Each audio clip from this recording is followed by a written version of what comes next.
महाशिवरात्रि पर महादेव से सीखने वाली 5 बातों के बारे में बात करते हैं। आप देख रहे हैं learning series with RJ Kartik. सीखोगे नहीं तो जीतोगे कैसे। सबसे पहली बात, बुरी चीजें कभी बर्दाश्त मत कीजिए। महादेव विनाशक के रूप में जाने जाते हैं। उन्होंने सही तरीका अपनाकर कई राक्षसों का विनाश किया। इसलिए अगर आप अपने आसपास कोई भी बुरी चीज होती हुई देखें तो चुप मत रहिए, उसके खिलाफ आवाज उठाइए। भगवान शिवजी और माता पार्वती जी के पुत्र कार्तिकेय स्वामी का जन्म एक जंगल में हुआ था। कार्तिकेय का पालन कृतिकाओं ने किया था। जब कार्तिकेय के बारे में शिव पार्वती जी को मालूम हुआ तो उन्होंने कार्तिकेय को अपने पास बुलवा लिया। उस समय सभी देवता शिवजी के पास पहुंचे और कहा कि तारकासुर ने हाहाकार मचा रखा है। तारकासुर को वरदान मिला है कि उसका वध आपका पुत्र ही करेगा। आप कार्तिकेय को हमारे साथ भेजिए ताकि कार्तिकेय तारकासुर का वध करे, हमारी रक्षा करे।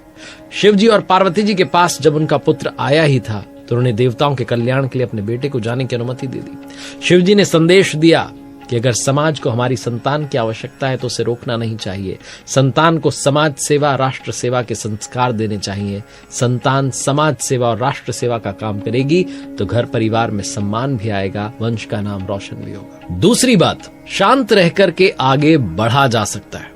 कहते हैं कि भगवान शिवजी ने ब्रह्मांड की भलाई के लिए बहुत लंबे समय तक तपस्या की थी, इसीलिए उन्हें महायोगी भी कहा जाता है। हालांकि शिवजी का ध्यान तभी टूटता था जब कोई बहुत बड़ी बाधा सामने आती थी। इसका मतलब यह है कि जीवन में कई ऐसे पल आते हैं जब हम अपने लक्ष्य से भ्रमित हो सकते हैं या कोई भ्रमित कर देता है, लेकिन हमें भ्रमित नहीं होना है। बड़ी से बड़ी स्थिति में भी शांत रह करके आगे बढ़ना है। महर्षि दधीची के पुत्र का नाम था पिपलाद। क्योंकि वो सिर्फ पीपल का फल ही खाया करते थे, इसलिए उन्हें पिपलाद के नाम से जाना जाता था। अपने पिताजी की तरह पिपलाद भी बहुत तेजस्वी और तपस्वी थे। जब पिपलाद को पता चला कि देवताओं को अस्थि दान देने के कारण उनके पिता की मृत्यु हो गई तो बहुत दुख पहुंचा। आग बबूला हो गए, देवताओं से बदला लेने का निश्चय किया। ये सोचकर कि वो भगवान शंकर जी को, महादेव जी को खुश करने के लिए तपस्या करने लगे।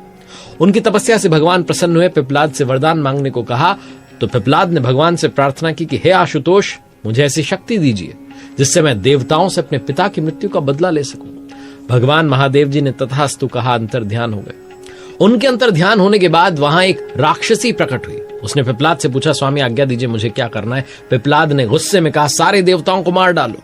आदेश मिलते ही वो जो राक्षसी थी पिपलाद की तरफ झपट पड़ी। पिपलाद अचंभित होकर के कहने लगे, क्या कर रही हो। राक्षसी ने कहा कि स्वामी अभी तो आपने आदेश दिया सभी देवताओं को मार डालो। मुझे तो सृष्टि के हर कण में किसी न किसी का वास नजर आता है। सच तो यह है कि आपके अंदर भी मुझे देवता दिखाई दे रहे हैं, इसलिए मैंने सोचा कि क्यों ना शुरुआत आपसे करूं। पिपलाद भयभीत हो गए। उन्होंने फिर से महादेव जी की तपस्या की। भगवान फिर प्रकट हुए। पिपलाद के भय को समझकर उन्होंने समझाया कि वत्स, गुस्से में आकर लिया गया हर निर्णय भविष्य में गलत साबित होता है। पिता की मृत्यु का बदला लेने की धुन में तुम ये भूल गए कि दुनिया के कण कण में देवताओं का वास है, भगवान का वास है। ये सुनते ही पिपलाद का क्रोध शांत हो गया। भगवान से उन्होंने क्षमा मांगी। शांत रह करके आगे बढ़ा जा सकता है। तीसरी बात, कभी भी अपनी शक्तियों पर घमंड मत कीजिए। महाभारत काल की कथा है। कौरवों और पांडवों का युद्ध तय हो चुका था। इससे पहले अर्जुन ने सोचा कि भगवान शिव जी को प्रसन्न किया जाए, तब किया जाए। दिव्यास्त्र पाना चाहते थे धनुर्धर अर्जुन। उस समय वहां एक असुर जंगली सुअर बनकर पहुंच गया। वो अर्जुन को मारना चाहता था। अर्जुन ने सुअर को देखा तो अपने धनुष पर बाण चढ़ा दिया। उसी समय वहां एक वनवासी आ गया। वनवासी ने अर्जुन को बाण नहीं छोड़ने के लिए कहा। वनवासी ने कहा कि यह सुअर मेरा शिकार है, तुम इसे मत मारो। अर्जुन ने बात नहीं मानी, बाण छोड़ दिया। वनवासी ने भी बाण छोड़ दिया। दोनों के बाण जाकर एक साथ सुअर को लगे। दोनों उस पर अपना अपना अधिकार बताने लगे। विवाद बढ़ा तो युद्ध शुरू हो गया। बहुत कोशिश के बाद भी अर्जुन वनवासी को हरा नहीं पाए। जब वनवासी के बाण अर्जुन को लगे तो प्रहार नहीं सह सके। अर्जुन बेहोश हो गए। कुछ देर बाद जब उन्हें होश आया तो उन्होंने मिट्टी से एक शिवलिंग बनाया, फूलों का एक हार पहनाया। तो वह हार जो था वनवासी के गले में दिखाई देने लगा। अर्जुन को समझ आ गया कि ये कोई और नहीं, ये वनवासी भगवान महादेव ही है। इसके बाद अर्जुन ने उनकी आराधना की।